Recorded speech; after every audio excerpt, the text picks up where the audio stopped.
बिस्मिल्लाहिर्रहमानिर्रहीम। अस्सलाम वालेकुम। कैसे हैं आप? उम्मीद है कि बिल्कुल ठीक होंगे। अल्लाह ताला से दुआ है कि वो आपके माल में, रिज़्क़ में और सेहत में इजाफ़ा फ़रमाए।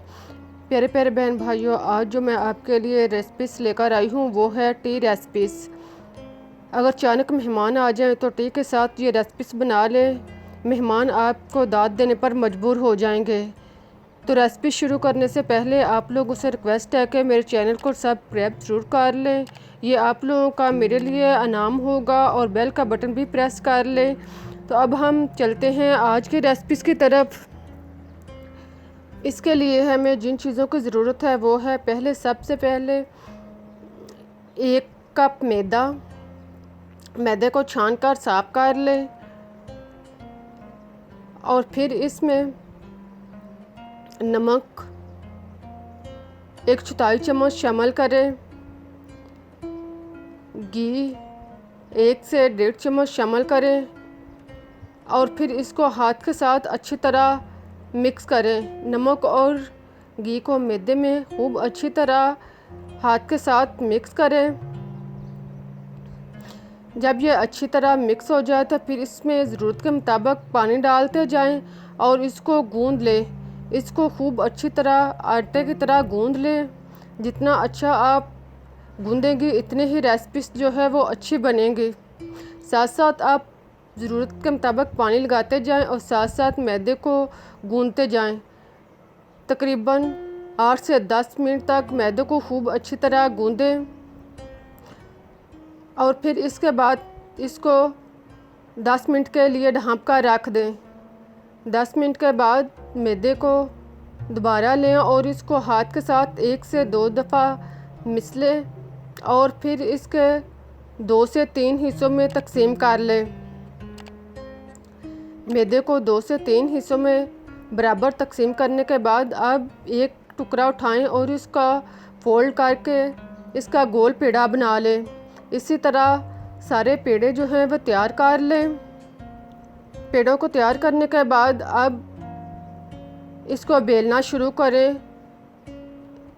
पहले नीचे खुश्क मैदा छिड़क लें और फिर इसको जो पेड़ा छोटा सा बनाया है इसको पहले उंगलियों की मदद से थोड़ा सा फैला लें और फिर इसको बेलना शुरू करें। इसको गोल चपाती की तरह बेलते जाएं। जैसे आम बारीक चपाती बेलते हैं इसी तरह इसको बेलते जाएं और फिर इसको किनारों से काटना शुरू कर दें। अब इसको लंबाई की शक्ल में तकरीबन आधे इंच के फासले पर काटते जाएं।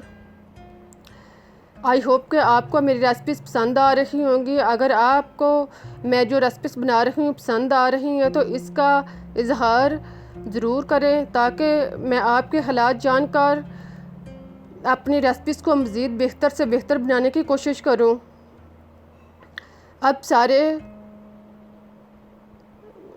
चपाती को काट लगाने के बाद अब इसको तकरीबन 3 इंच के फासले पर चौड़ाई में काट लगाते जाएं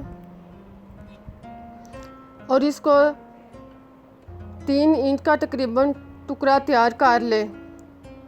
इस साइज़ का लंबाई में और चौड़ाई में इस साइज़ का ये आपका टुकड़े तैयार हो जाएंगे। अब आप जो पकौड़े वाली अब आप जिसके साथ पकौड़े फ्राई करते हैं वो पूनी लें और एक टुकड़ा उठाकर इसके एक हिस्से पर लगा दें। एक हिस्से पर लगाने के बाद अब इसको उंगलियों के साथ दबाएं। इस तरह ये एक डिज़ाइन की शक्ल में बन जाएंगे।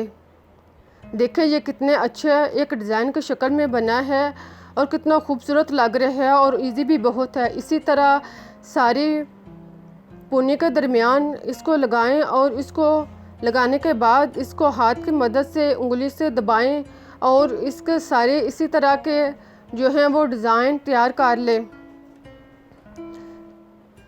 अब इसको उतारते जाएं और उतार कर एक प्लेट में रख दें।